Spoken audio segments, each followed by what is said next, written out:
Go. Excuse Me TV presents Valley, Staten Island's finest. What's good, my guy? What's good? What's good? Hey, what up, man? Yo, glad to have you in here to talk about your story. You've been doing this music thing for a long, long time now, and we want to get into everything that you've done. So, tell me about yourself. What's your name? Where you from? Chris Valentine, Staten Island, New York. Music artist, fashion designer, entrepreneur, all the above. Gotta be busy in this life, you know? All right, word. So Staten Island, one of the 5 boroughs of New York City. So you born and raised in Staten Island? 5th borough, of course. Born and raised, whole life. They call us the forgotten borough. Some of y'all know that, some of y'all don't. Yeah. But yeah, that's where I'm from. That's where I'm repping. I don't be false claiming. You know how these dudes do. You say false claiming. What they be claiming? These dudes live in Staten Island since they was 5 years old, saying they from Brooklyn. You know what I'm saying? Like, I never understand that one. Like, that's where you from? Brooklyn. You from Brooklyn, but you went to kindergarten in Staten Island? Come on, bro.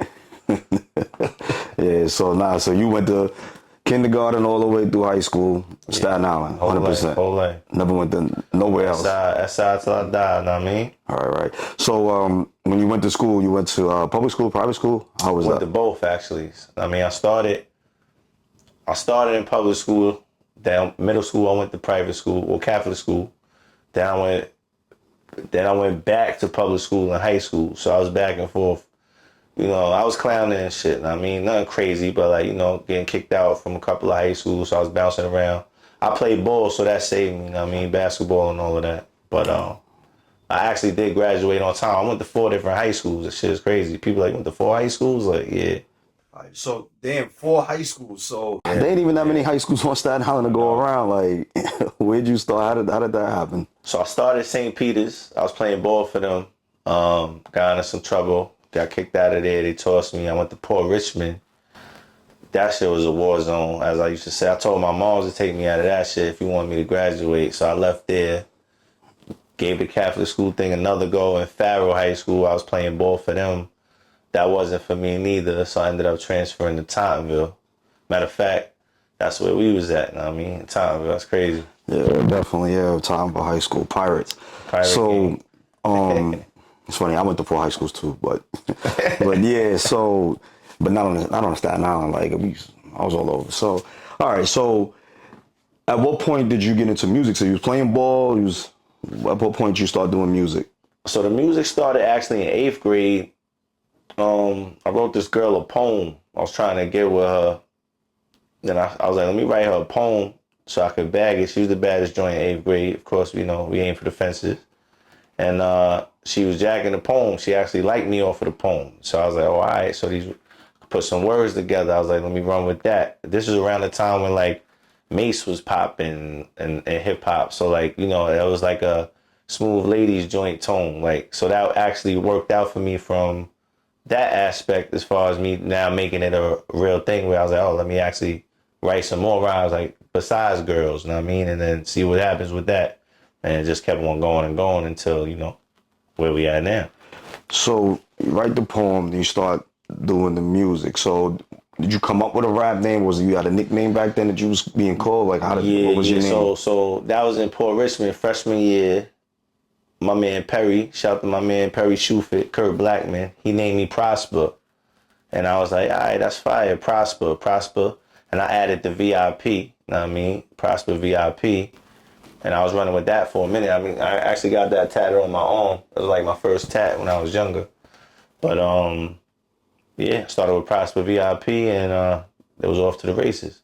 Wow, all right. So were you, at any point, you were by yourself when you started, then you wound up going to a group, the Prophets? How did that come about? So if you want to get technical, my cousin Tibbs started me rapping. He's actually the College of Staten Island's head basketball coach for the men's team. So he was actually the one that got me into it, like for real. So I started rapping with him. We was a duo, but you know it was more so a hobby at that point because this was before high school. Then when I was in high school, I was rapping with some kid named Wise Up back in the day who brought me into a group called The Prophets. And we had a little run for like maybe 2-3 years during the high school years, you know. So you was were you just rapping out of your apartment? Were you going to studios? How was you making the music? Yeah, you know, in the beginning, it's wherever you get it where you can. I mean, get in where you fit in. So my man's, we was going to like dudes' cribs who just had little setups, you know, bathroom studios, like the real bullshit. This is way before like FL Studios was a real thing, and like Garage Band and all of that stuff. This is before that. I mean, so this is straight the beginning of like recording, like. So like, yeah, you got it wherever you could at the moment. Everything wasn't the quality that we got now. It was like shit would have echoes and all type of shit in the background. You feel me? Right. So around that time was you started doing the music videos too, right? First Video was the Bounce and Bump. Bounce and Bump word. That was 2007. I was actually blessed for that situation. I was signed to an independent record label called Unrated Records. The CEO at the time, his name was Michael Millman. He was Jacob the Jeweler's nephew. For those who don't know who that is, Jacob the Jeweler was like the most famous jeweler in the hip hop game at the time. Like everybody who was anybody in hip hop was getting their jewelry from Jacob the Jeweler. He was actually in my first video. He did a cameo when I was in his office. That was pretty fire. I was like, I had literally just turned 18 in that video, so. Wow. So you got to meet Jacob the Jeweler at 18, signed to an independent label who just happens to have a connection with one of the most prominent hip hop figures in the jewelry game. Like not a lot of dudes that make music can say that. Like their first music video was in like $1 million mansion on like a 20K budget, off, you know what I mean? Like off the rip. Like think about that. Like a lot of these dudes' first videos, you know, they outside their crib or they in their room. You know what I'm saying? So I was blessed to be in that opportunity. And this is from word of mouth. This is from me just rapping in the streets. And one of my mans knew somebody who was like, yo, you should try to take him serious because he was looking for artists. And then I was going to industry parties at the time. I was like around like Fat Joe. This was when Lil Kim was still a little lit. Mano, Swiss Beats. I was around all of these guys at 18. Like I'm in there this is my first experience in hip hop. You feel me? Like right away. It was no like getting warmed up and shit. I had to just jump in and try to see what's up. You know what I mean? You jump straight in. 20,000 budget on the first video, signed.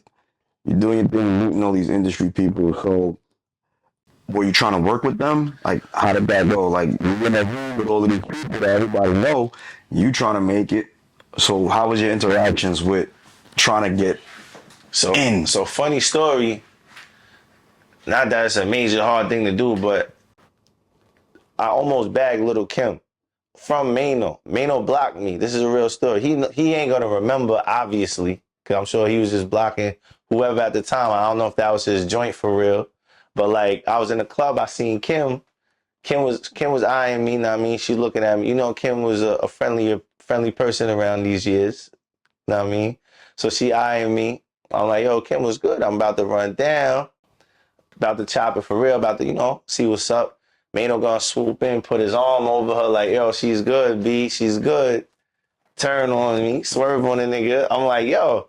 And Kim's still looking under the arm. I'm like, oh my God, son is going crazy for this. It's just, I mean, I know it was Lil Kim, I get it, but it was like, you know what it was at the time. People know the history of that. Like, I was just trying to, you know, be a participant. You know what I mean? Right. So, but like, that's a funny story. People, I tell that story often. That you know, it is what it is, though. But that was one thing that happened that was actually Cardan's birthday party. Cardan was a rapper under Mace at the time. During those times from Harlem, he was How old were you? I was 18. She was 18, and at this time, this is like what 06, 07. Yeah. So Lil Kim has been around since the 90s, so she's way older. So at 18 years old, you was like, yo, I'm about to bag Lil Kim. Like that, you had your mind set on that. You ain't. I mean, I ain't have it planned. She was just in the spot looking right. And I mean, Kim was a joint back then. You know what I mean? Like she was very valid. And I mean, anybody in their right mind was with it. And I mean, so it was like, and she was too, like from what it appeared to look like, but you know, Mano had other plans. It is what it is. This is mad long ago. Now that was probably his joint at the time. You feel me? Like right. So like it is what it is. Yeah. So all right. So you go to these parties, you're meeting different people. Did anybody ever reach out like, yo, I'm trying to work with you, man? I heard some of your shit, or like, how did At that that go? time, not even, because this was like I was saying, bro, like I ain't even have a project out when I was in this situation. Like, Right. so it was literally a matter of shaking hands and my CEO and his partner just being like, yo, this is my artist. We about to make noise with him. And then, hands were shaking and it was like, all right, cool. The problem was we was doing too much talking too fast. We didn't even have like 5 songs ready yet. I think we might have had like 3 records. But like I feel like my representation also was like, I don't want to use the word like shy, but like, or scared, but more like I felt like my reputation was a little starstruck too. Instead of realizing that, yo, y'all supposed to be the bosses and take charge and push this through. It looked like, obviously, we looked like the amateurs in the room because we were at the time. But I feel like in those situations, you got to boss up right away. You supposed to, if you in that room, you have to look like you're supposed to be in that room.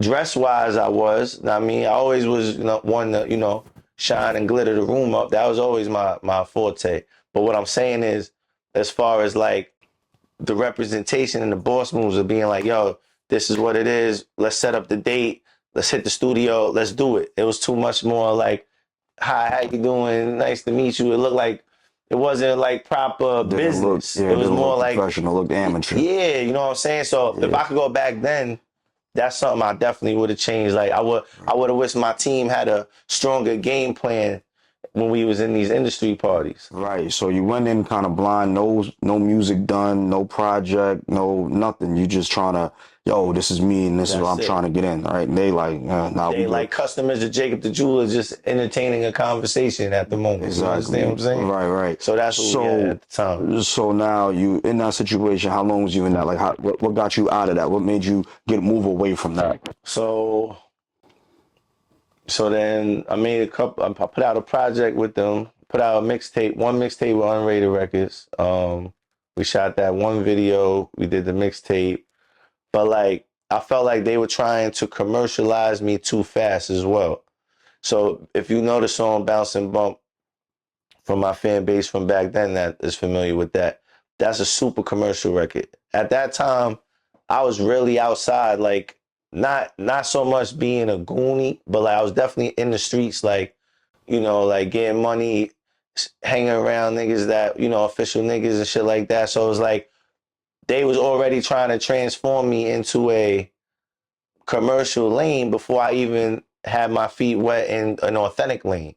And I Right. think that kind of affected me too, because if it was up to me, Bounce and Bump wouldn't have been my first single or record. That would have been something you do after you had a buzz off of just being you and hearing the talent. You understand? Right. But they was trying to jump the gun and bring me right to that direction. For all of that, then we shouldn't have been in Hot 97 party. We should have been in a Z100 party or some shit like that. You know what I'm saying? Right, right. So now you got a label that's trying to commercialize you, but you got one foot in the streets. So what was you doing in the streets at that time? I mean, most young dudes around that age and that time, if you either you had a job or you had to get money somewhere. If you're a man, you can't just be broke. And my mom's my mom's took care of me my whole life, but like by the time high school came around, it wasn't just shelling out bread no more. That was over. It was like, all right, now that's it. So she actually ended up losing her job around that time. She was in a high position in her company, and then they made pay cuts. So life changed for me drastically as far as like handouts from parents. So by the time I'm 14, 15, you got to figure it out. I remember I was a freshman and a senior was on the bus with me. I was spitting my rhymes, and he was like, "Yo, you want to really rap? You want to really live the shit you rapping about? Or you just fronting your whole life?" And I'm like, and he put a pack in my hand. Nothing crazy, just some weed. But like that day, I was like, "Oh, okay." And once he broke down the numbers, I was like, "Oh, all right. So this is a lifestyle." You know what I mean? So I had to go with that at the time because it was who else was feeding me at the time. Of course, I had food, but you don't want to be clowned in high school like he's a bum, he's not fresh. That's the era of where you become a person. Right. So was your dad around at this time or? Pops died young. I was like 7 when he passed. Wow. So you have memories of him, but Of you didn't course, really yeah, grow yeah. up with But a nah, I ain't dad. grow up So with you my grew up pop. with Him your and my mom. mom separated when I was 5. So I would visit him in and out of the Markham homes in West Brighton. And we had a good relationship for as long as he was here. But as far as having like a man to make me a man, I didn't really have that for too long. So that's another thing why I guess the streets was embraced, because it's kind of like a family thing when you don't have that. Right. Yeah. So now you're in the streets. So you're moving away from being up under mommy's wing. Now you out. You turn into a man on your own. You got your first pack. So now you start selling weed. Now is the weed holding you up? You doing good with the weed, or did you I let that mean, go? I was playing sports, so it wasn't like I was in a quick rush to get rich, because I still had to make sure my grades in school was on point so that I could, stay on the team and do my thing that way. Because I was still chasing you know how it should go. Like they always say, it's drugs, rap, and bull. Like all of that shit is one. Like so, unfortunately, that's the stereotype in all America. But like, that's what I was on that same path. But when I found the ball wasn't really doing nothing no more, I had to elevate. So by the time I'm like a junior in high school, things had to switch up. The we ain't enough money. You know what I mean? So now we go up to the next step. It's snowing all season, you understand? So like, no coat. Yeah. So And now Staten Island at this time was going through like an opioid crisis. yeah, nah, that was a little after So it was me. before the opioids. Yeah, this was before that. This was Okay. before that. Yeah, nah, I wasn't involved in that part of that realm. I mean, unfortunately I got grabbed up. I got locked up for hustling. I got caught with some yams a couple of times. I had to sit up for a little while, not too long, but I was did a little So what skit bit. happened with that? So you had some white, Yeah, and so how did some that Aguilera, situation? How some did that? Aguilera. Yeah. So how did that situation happen? What was going on? So you graduated from the weed. You done moved on to the coke. So now you out getting the coke money. So now what happened? You were like, So I was like 19 when they blissed my crib. Yeah, it was 2008. Facts. I was like 19. Blissed the crib. Took me in. Luckily, it was my first offense, and I had a good lawyer. So I still had to sit up because they was trying to offer me a 6-5 split. And I was like, you're not giving me a felony when I'm under 21. They're not trying to fry my life just in case. You know what I'm saying? Like, right. I was always educated enough to know, like, you don't just take whatever the court tries to give you. You know what I'm saying? Like, because that's why they call the shit the trap. It's all a trap. You know what I mean? Like, so I was able to be wise enough to, you know, dub that F, but then I had to sit up for a minute. So I was sent to Rikers. Then they moved me around to the Tombs, and I ended up in Brooklyn House. And I came back, and then that's why when I came back, I was like, yo, let me get back to the music, because nobody want to be in and out of that shit all their life. So you went from Rikers to the Tombs to Brooklyn House. How long did you wind up doing off that case? So that was a skip bit. They gave me like 4 months. 4 months. Yeah, Four because eventually months. the 6-5 split, they want to give you 6 months in jail, 5 years probation. Correct. With an Yeah. F. What if So I took the 4 months with no probation and a misdemeanor. Oh, okay. Because I didn't have to go in at all. I mean, but that made more sense than what they was offering. So what was that like in doing that 4 months?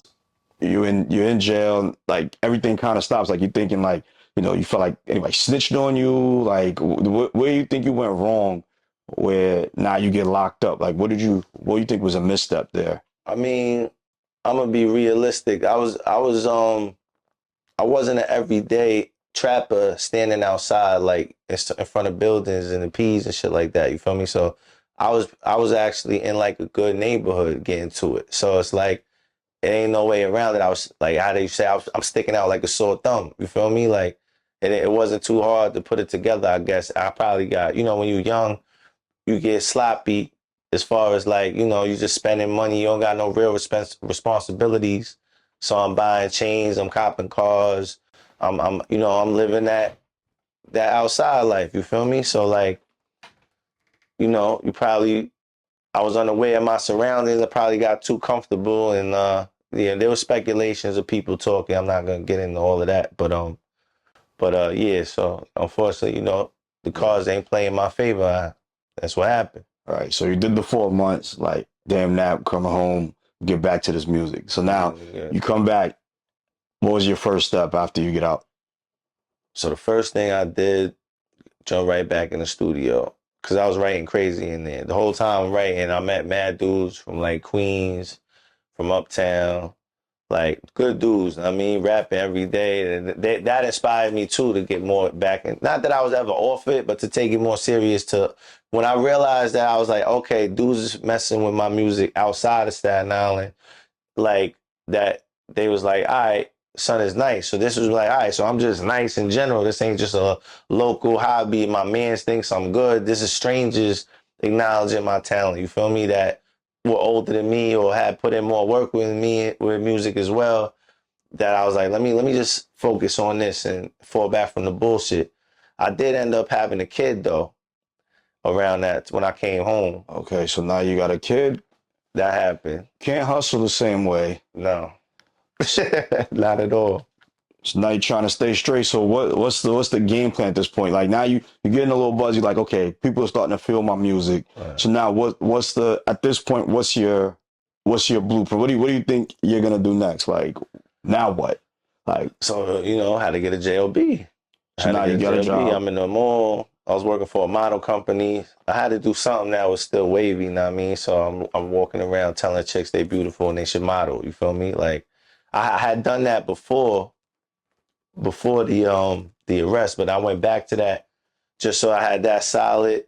I was doing that. I was working at T-Mobile. I'm selling phones. I had to do that regular guy life. You know what I mean? Because Right, you got a kid now. It's different. got a kid. Can't just be just doing that or only all my energy and negative shit. Having a kid saved my life for sure. I know everybody say that, but it definitely did for me because my whole mental just 360. Because now it's like before I do anything, I have to think about her. You know what I'm saying? So, you know, that I'm actually blessed. I was only 22 when I had my first kid. I would have never had imagined to be a father that young, but it was what it was.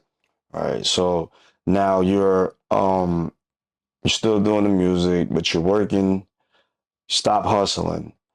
All right, and people are saying you're nice, but then like you're seeing other people around you at this time that are, you know, blowing up. Right. People are coming out, you know, SoundCloud, YouTube is starting to pop, you know, there's all these other avenues that people are finding. How did you feel seeing other people become more successful than you were? And you've been doing it for years now. Right. This kid's coming out they just started. Yeah. And, you know, you already done spent $20,000 on your first music video, but then there's kids that got, you know, $500 to do a couple music videos and they getting millions of views. What were you thinking when you seen that happening? Well, the label spent that 20,000 just to be clear, but I feel what you're saying though. As far as investing in the project, it's still a big difference. And so I realized that I had to make changes when Soulja Boy got popping. Yeah. That's what changed everything. Because I came up in an era of bars and lyrics and like punchlines where, you know, every verse had to be the hottest verse you ever spit in your life. You know what I'm saying? Where from Soulja Boy to present day, a lot of that shifted where now it was more about your gimmick. I'm not saying he's all a gimmick, but Superman, all of that. Now it's dancing. Now it's Broadway play shit. You know what I'm saying? It's Right. not just about the lyricism and the rawness of hot rhymes on the beat and your flow. It was way deeper than that. And mind you, that was happening in the South, but that took over so big with YouTube that it was hard to compete with that aspect of the game when your whole mindset was developed on this way. And now making that transition, it was a little difficult because it was like now you're imitating something you're not if you want to be accepted in this new culture. Right. So now you got the dances that's coming out the South, and then you being from New York, you got the more lyrical mindset. Did you try to make that transition to maybe do some dance stuff, or did you say, nah, I'm gonna stay true to my roots? So I couldn't do the dance shit. I couldn't do the snappy fingers. I couldn't do all of that. That wasn't me. But I did touch into my vocals. So because I was able to hit a couple of notes. Not a full blown singer, but I'll be singing on some of my records. Right now, I had made that transition around like 2016 for real. When I was able to like make the melodies a priority. So that helped me out a lot. And that helped me recreate my whole image and fan base grew from there when I was able to incorporate the hip hop and the R&B. So at least I was still being true to myself with the rap, but I added in the singing. It's a new element. So do you feel like the people who got where they are now, like just seemingly blow up overnight, and you've been putting in the work for over a decade at that point, like how did that make you feel? Like, did you get discouraged? Did you ever feel like you wanted to quit, or? Definitely. So I definitely was definitely done with music. I was about to go back to the block and all of that. I was like, you know what? I remember a thing or two from the other way. Know what I mean? But luckily, a friend of mine, Tyrone Briggs, another successful hip hop artist, he actually, me and him reconnected, and he was telling me how he was signed with a licensing company, and it was called Music Bed. So I was interested because he was actually getting paid for this. And at this point, I'm making music now already almost 10 years and never really seen a dime. So passion and all of that is cool, but that shit gonna burn out eventually. As you know, like I told you, I'm older, I'm a parent. I had another kid after that. So now I had two kids during this time. So now it's like, where's this money gonna come from? I can't just be making music because I love it. That shit don't matter. You know what I mean? Right. It do matter. I'm not discouraging no one who's not getting paid, but I was saying for me in my situation, I needed more. So when he put me on to this company, me and our producers, we put a little project together. We submitted it to them, and I'll never forget. He submitted 3 artists, and they rejected 2 of them, and they decided to move forward with me. So the email read, although we're not going to go with them, we would love to move forward with Chris Valentine. And that was the first project where I decided to go with my real name and drop the Prosper VIP. I was always told my real name was more marketable if you want to, take the business serious, which made sense. I mean, Chris Valentine should sound like a movie star. So I went with that, and then things started changing. Different doors opened up. They signed me to a contract, and I'll start getting monthly checks. Now, it's not the traditional deal like everyone thinks. So it's not like my music was on Hot 97 yet, or like I'm doing big tours and shows. However, I was signed with a licensing company. So what they do is they pitch my music to TV, commercial films, and advertisements. Mm. So you might be sitting on your phone, scrolling through your reels or whatever, and you just see an ad. Then that advertisement might have my song playing in the background. You don't know it's me. Know what I mean? But I do, and the company do, and the company's cutting that check. Right. So you getting the money, but it's not really the Not fame. the fame. You getting the money. And then that question now arises: what's more important, the fame or the money? Some people choose the fame over the money. I personally think the money makes more sense than the fame. Of course, the end goal is always to get both. That's how you all the way win. Right. But the situation led me to the money, and I was getting monthly checks, and that was paying my bills. That was taking care of everything for me for a good amount of time. I'm actually still currently signed with them, but yeah, of course, the hunger was still there to do more because, like I said, people still don't know who I am. Right. You know what I mean? Like, Right. So where was your stuff getting put that you was getting checks? Like, where did it go? So the first big placement I had was it was a TV show called The Rookie, and that was coming on ABC. It was about a 40-year-old cop who he was a 40-year-old rookie that became a cop, and But that was network television. And my song, I'll never forget, I had my family, you get the email before the show airs that you're going to be on it. So I had my family come over, and I remember it was like 9 p.m. and it came on 20th Century Fox, and my song just drops right away. You hear my voice in the opening credits of the show. And that was a big deal for me. And even from that point, you think, oh, I'm out of here. It's over. I'm a superstar. You know what I'm saying? You on television. You feel me? This is national TV. This ain't like your local TV station. This is the national television. So like, you think you're out of here from there. But of course, that was just one accolade. But you don't always stay up on the roller coaster. It comes back down. You know what I mean?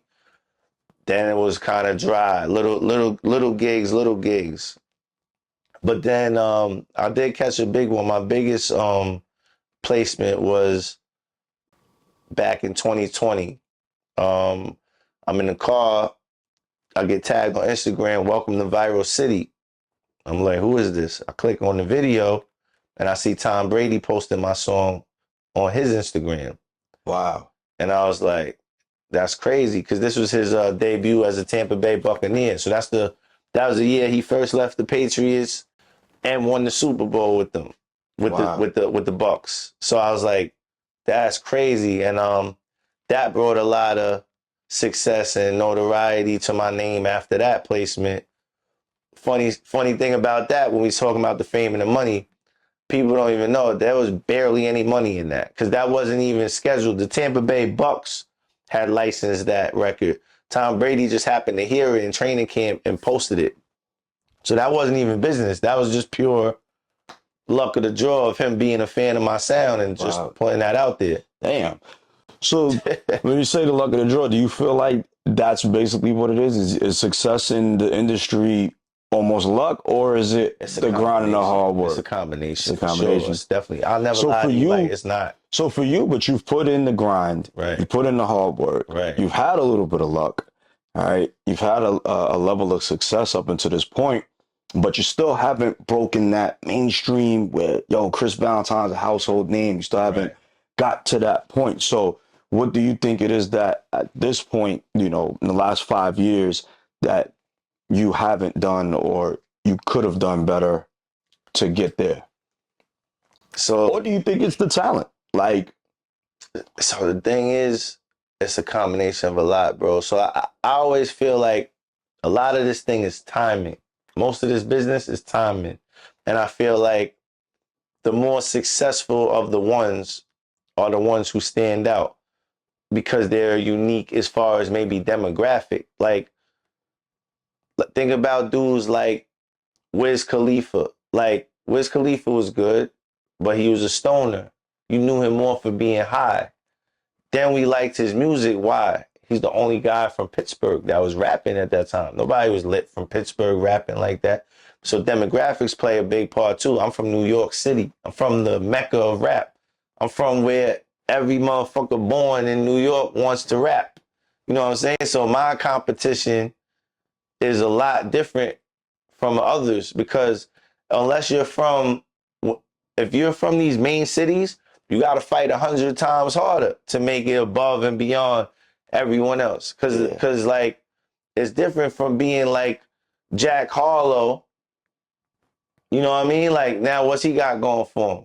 He's from like, wherever he's from, Kentucky or wherever the fuck he's from. You know what I'm saying? Like, all of that shit matters too. Like, if I was from Wisconsin, I'd be a millionaire.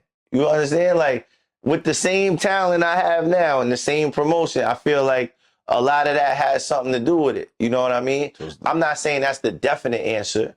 I'm just saying that timing, demographic, uniqueness, like Eminem is a rare breed. Like, everybody's like, oh, Eminem. Some people are naive and think, oh, he just made it because he was white at the time. But Eminem is actually, a lyrical genius and a legend. Yeah. So he's an exception. He's one of the best. I know a lot of people also, they take their money that they make from music and they venture out into other projects. So like, 50, the vitamin water, the movies, television, liquor. Out. Yeah. So talk about some of the things you did outside of music. So how'd you venture out?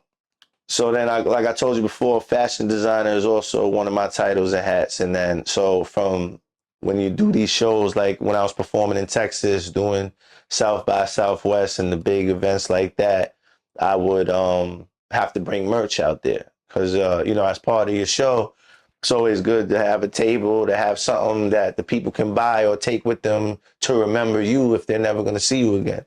So I just started with just t-shirts and hats, simple logo, Classic Valley.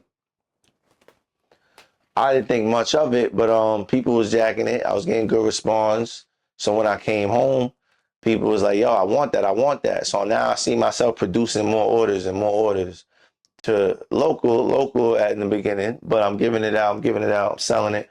And I realized like, yo, it's actually on a little higher demand than I realized. So I was like, let me evolve and change up the logo and the branding and take it more serious and jump into another aspect of the game, which was the fashion. Um, Ups and downs with that as well. That was basically just selling out of my car for years, selling out my car, no place to go as far as like a home, like a mall or anything. The Tom Brady thing put me in effect though. I told you that helped me with my buzz. I met some people. Next thing you know, 2 years later, I'm in New York Fashion Week. Right. That was a big deal. That was dope. I had models walking in my brand from all over the world. I had models in other countries, in Thailand, Colombia. I had some out in Dallas, all type of places, and they were modeling my clothes. So I'm like, oh, this is now. Oh, I'm lit. I made it again. I'm out of here. Right. I'm a fashion designer. Right. Because that's big on your resume too. You did Fashion Week. Obviously, that brings you a buzz. Still not that easy. That's just 1 day or 2 days of the year. That's Right. not that's not enough to be out of here. You gotta put all your money into this shit. It costs a lot of money, especially if you do better products and fabrics or embroidery. You know what I mean? Like, Right. so I think where I'm at now, the problem why I stayed kind of in limbo is because I never was able to put all my attention into one thing. So I was making music, but I also had children.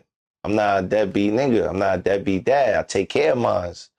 If you take care of your kids, you know that shit takes a lot of time. Right. You can't just do whatever you want, go wherever you want, and then your kids are just growing up on their own. I told you my pops died when I was a kid myself.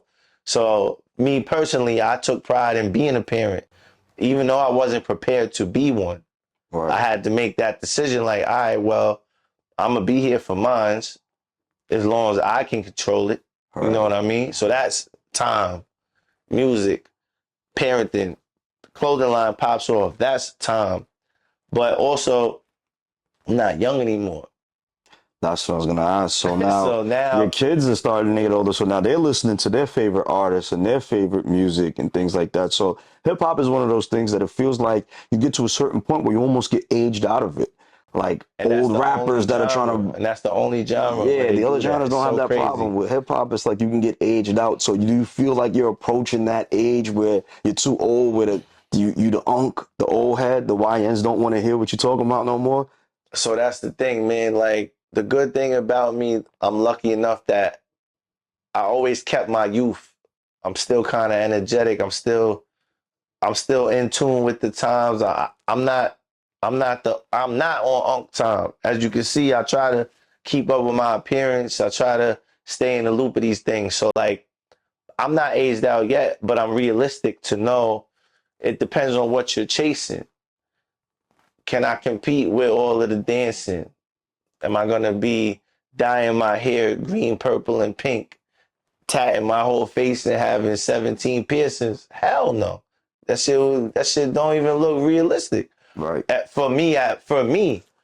You know what I'm saying? Like, if well, I think right now the hot shit is the drill. The drill is where it's and at I'm right also now. not on that time, because that would also be completely fake. I'm gonna be talking about killing every nigga I'm not killing. That's not real life neither. Because Right. all that shit is actually dangerous. That's why you see all these rappers is dying. Niggas is trying to be something they think is popping, and then their cards is really getting pulled. Yeah. I'm not on that time neither. If I wasn't a parent, maybe. You know what I mean? I'm familiar with that type of life, but I'm past that shit. Like you said, I'm definitely aged out of that shit. Like I don't have time. I'm precious life. I mean, I treasure my life. I think life is precious. I'm not gonna be. I just came back from Chicago last month. I wasn't dancing around old block. Like, come on, bro. Like, you know what I'm saying? like you So gotta be realistic. What do you think about that? So like the young kids that's coming out now, that's, you know, they're about the same age that you were when you started, but they're on a whole different time, and these young niggas were really up it on you. Like, That's what I'm saying. It's a different what's your world. take on that? Because before, you know, you had studio gangsters, and like you said, now they pulling your card, and some of these kids are really about that life. Like, you know, you got K Flock, he locked up right now These kids facing a rather murder die charge. for the So name. They'll die for their name, and that's scary. That's a scary world, because it's like the gangsters from our era, from my era. I appreciate them more because there were gangsters that were gangster not for clout. It was just because everyone respected each other, and if they were disrespected, consequences come with it. But now it's almost like gooning out or crashing out, as they say now, is a trend. It's like crashing out makes you more lit now. right, And it's like, so now the culture's fucked up right now because they seeing that, oh, he's putting in work. I gotta put in work. The music be trash. A lot of the shit be trash, completely trash. However, because they really put in the work, they buzzing because they're like, oh, he's really like that. right. So now it's like, what do? Do you mask up, throw on the shiesty just for streams? Like, Right. you know what I'm Because saying? they're going viral. Like, They are going viral. just Every for time you streams, turn put on the around, it's a new shiesty. one. They got But what happens millions of views. when the shiesty's not enough? Now you caught up, you hit up, you out of here for what? For success? Now you out of here. Now what? So you lit? You lit or you dead, nigga? Like I'm Right. confused. Like so. So how do you feel about that? Like, do you ever get like a level of jealousy when you see like a young kid, 16 years old, throwing a shiesty, diss a couple dead people, and now he blow up and he's on TV doing these things? Like, how do you feel about that? How does that make you feel inside, knowing the work that you put in, being passionate about your art, but then it's a kid that's just like, fuck these dead niggas? It's a crazy thing. It's a crazy concept to grasp. But like, of course, I don't want to say jealousy, but like sometimes disappointment, because it's like, damn, like if you knew this was where the game was going, you know what I mean? Changes could have been made. However, in these situations, no, because like that's not who I am. I'm not out here drilling shit. If you listen to my music, I'm not talking about that shit. You're not gonna catch me out here doing something that's way above my means of living or gangsterness and just saying shit because I know that's what a young kid wants to hear. Young kids shouldn't even be hearing that shit because we're corrupting our youngins right now with the all the killing and drilling and spinning back and doing it again and all of this shit. Like I just seen a video the other day that went viral. These two women is fighting and the woman claps the baby. I don't know if you saw that. Woman just snuffed the baby, bro. Yeah, that's crazy. I'm like, what's going on? What happened to morals and principles? Like Right. slapping babies? What would you do if somebody slapped your baby? We wouldn't be able to talk about it.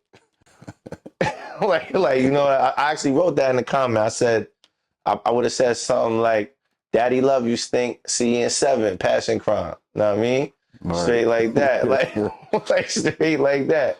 Yeah, damn, yeah, that shit was crazy. That slapping the baby was wild. But this is because I feel like now popularity is associated with negativity, which is weird. Like, cause now it's like a lot of this shit is negative, or all the songs is you got to be shitting on somebody. It's not like the message is lost. Like genuineness is lost. Like, of course we still have that music and it's still gonna be timeless. But as far as being now and popping and on demand, for hip hop, it's that. And it's kind of like, you know, So you feel like, so what do you think is the cause of that? So is it the corporations are pushing the stuff, right? So if you're not pushing that and you go and you like, yo, look, I make music, they're not gonna fuck with you because they're gonna say, yo, you're not talking about popping perks. Yeah, what's making you The kids don't want to hear what you're talking about. So now what? So if you're in a space right now where, like I told you, so someone with me, as much as I don't want to just stay there, my people around me is like, yo, they're like, it's a no-brainer. You're already in a position to get paid to make licensed, clean, commercial music. So the thing with that, the beauty of that is I don't even got to do nothing. I don't got to perform. I don't got to travel. I don't got to do anything but record. Technically, I could just record 1,000,000 songs, pitch them shits, and them shits would be played and sent around until I die. Because I'm still getting paid from songs from 2016, from almost a decade ago. 2016 to 2020, where a lot of my stronger catalog as far as finances is coming from. So the newer music I drop is the passion and the love of the game that I still try to stay afloat with the hip hop that I'm competing with now. You understand? perfect. Not so much just the kids, but like the whole genre of hip hop. I mean, it's still Kendrick Lamar's and Drake's and J. Cole's and all of that tier, which are actually my peers. You know what I mean? So it's hard to catch up with them because they've been in it. They've been on a higher level now. But for the people who have their ears, the ears that they have, I can still gravitate towards. You know what I'm saying? Like, because they're still, those are the true music listeners and fans who understand. Like when I drop something, they're like, "Oh, nah, like he's an original." Perfect. Like, so do you what do you got coming up next? Like where can we got anything still coming dropping. I just dropped my last single was Under a Spell. I just dropped that on Valentine's Day. That's on all streaming platforms. And I got another one, Graveyard. I just dropped recently too. Graveyard, Under a Spell. Go check that out. Chris Valentine on Instagram. Definitely. So yeah, we're gonna have to check that out and see what you got. TikTok, Chris Valley _14. I'm everywhere. Anywhere you listen to music, you're gonna see Chris Valentine. I'm Googleable. You can Google me. Perfect. All right, so yeah, man, we definitely gonna chop it up. We're gonna check all of that out. Definitely glad to have you here to tell your story. Looking forward to what comes out next. Gotta give me some more of that Chris Valley, the classic Valley merch. Yes, sir. Yes, sir. Definitely. We outside all day. Definitely. And yeah, man, I love seeing people passionate about what they do, never giving up despite all of the hard things they went through. Like you said, dad died when you was young, getting kicked out of school, getting locked up, trying to hustle on the block. That didn't work. There's so many different things that you went through, and it's hard, but we all got similar stories. Yeah, it'd be so crazy. It is. It's hard to break that trend, but no, you're breaking the trend now because of what you're doing now. You, of course, moving on bigger and better things.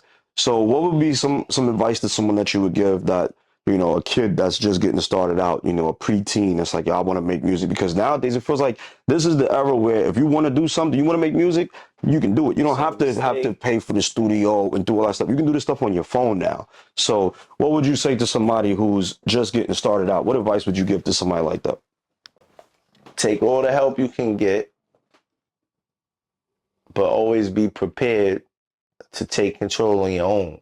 Because a lot of people, like even me when I was younger, I had the people promoting me and financing me and trying to shop me. But I relied on that too long to the point where I was like, yo, I need to be doing things my way, in my vision, in my direction. And in order to do that, you have to invest in yourself. A lot of these people, a lot of these artists are just waiting and waiting and waiting. They might have got somewhere, so they think they're already gone. Until you all the way on, you are nowhere near gone. And you need to invest in yourself if you believe in your craft. Definitely. All right. Well, yo, man, check out Chris Valentine on Instagram, TikTok, all streaming platforms. Thank you so much for coming through. XcuseMeTV. We're going to leave it there. Yes, sir. Love.